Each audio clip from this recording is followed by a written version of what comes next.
मुसलमान है भारत के वफादार, आजादी की एक जंग अभी और लड़ेंगे, हम जुल्म करेंगे न कभी जुल्म सहेंगे, मरते रहे बरसों से मगर अब न मरेंगे, हम बाबरी मस्जिद को बना कर ही रहेंगे,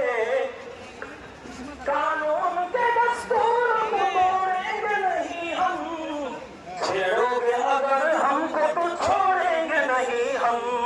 हम लोग मुसलमान हैं भारत के वफादार, हम रहबर मंजिल है हमी का खुदा सालार, हम लोग मुसलमान हैं भारत के वफादार।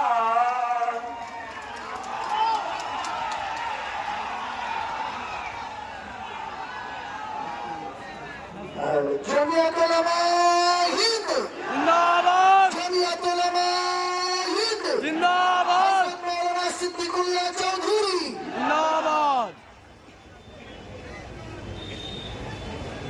আমরা